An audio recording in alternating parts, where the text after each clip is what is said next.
Hey guys, welcome back to Shredcraft RC.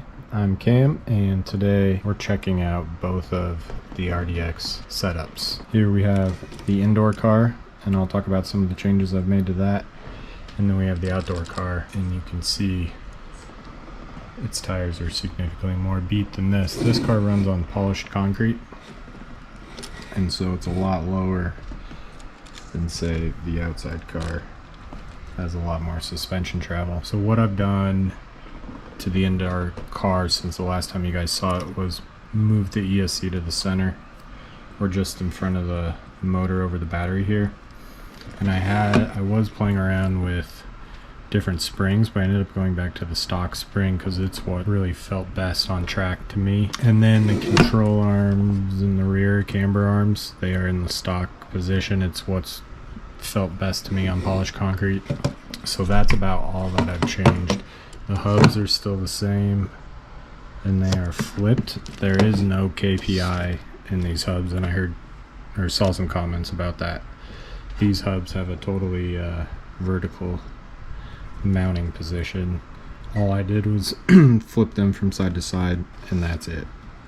It also has the stock springs on the front shocks here, and then I did space the tower up a little more, put more preload into the spring, and it seems to feel pretty good on this car. I went back to the Yokomo servo and Yokomo gyro. For me, the feeling was a lot better compared to the Reebok's ReveD servo. I ended up taking the ReveD servo out of both cars just because it didn't seem fast enough to me, and I haven't had enough time to tune the gyro itself. This car is pretty parallel. Ackerman, I did move the shim on the front arm into the front to give me a little more caster, just so it's a little more stable in the corners, and it does feel a lot faster. The shocks are spaced out all the way to the outside on the rear. I have a 3mm spacer up here on the cap just to help make the shock a little more vertical, and that's what's felt best for me with this car. And then if we move on to the outside car, this car is set up differently, where I have the rear camber arms here in the upper positions to allow more body roll and more movement. I have the ReveD medium springs on the rear stock shocks with a 35 weight oil, and that just keeps it from bouncing and kind of slows down the movement as this car rotates. And I don't know if you can tell, but the wheels really flatten out as it rolls, so this car moves a lot more than this car. The ESC is also mounted in the center. This has the Hobby Wing D10 stuff, which I can definitely recommend. I just don't know if I like the AccuVents as much as the Hobby Wing. On this car, I flipped the rear arms mount, so the arms are lower in the front. It has the stock hubs, stock brakes, all that stuff. And then the stock springs on the front shocks. No spacer needed because the front arms are lower, so that allows the proper amount of preload for that length of shock, but also it's significantly higher than this car. This is a little dashboard I made. It's just bolted on by 2 standoffs, and then some 3D printed seats by Mile High RC. I think I've shown those before, and they're just bolted to the top deck here underneath.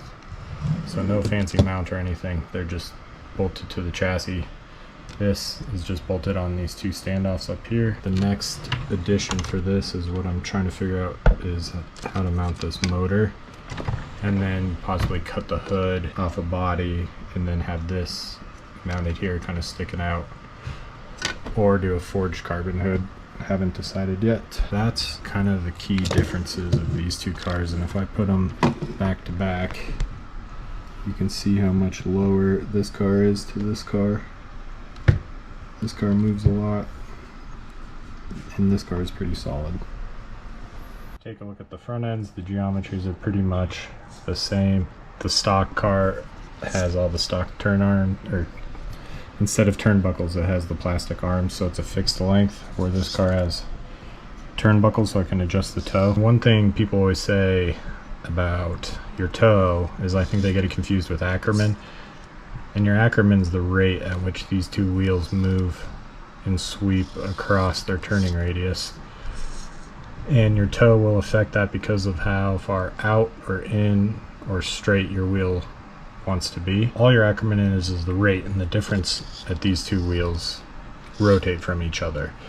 Your trailing wheel is going to be out a little more typically than your lead wheel with a drift alignment. So with this car, I've been playing with having the toe more zeroed out to make it faster, but also still having just enough toe out that it's still stable in drift. And this car is totally stock, so you can see it's a little more open than this car. The thing with the stock RDX with the plastic arms is the alignment is good out of the box. With all the other cars I've driven, including the ReveD RDX, you just can't get that good of an alignment on the front end out of the box with a kit car, and this one just works. I know everyone just goes to switching to turnbuckles, but you don't need to with this car. Stock RDX is good out of the box for a good solid drift alignment. That's one thing I like about having those plastic arms, is there's no thought put into it. You just plug in the ball ends and this car's good to go. Where this car, I do put it on the alignment rack before I take it to the track just to make sure everything's still square and within the parameters. I have a few videos and shorts on the channel showing the exact numbers and alignment settings, but I think the basic is -2.5 degrees of camber in the rear.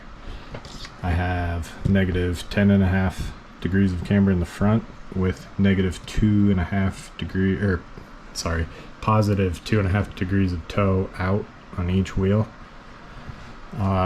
Caster on this car is about 6 degrees, 6.5, and that's about it. Everything else, it's a stock rear toe, stock toe on this car, no changes, but definitely one of the best driving cars I've driven compared to the MD1, the RDS, the YD2ZX, the YD2S.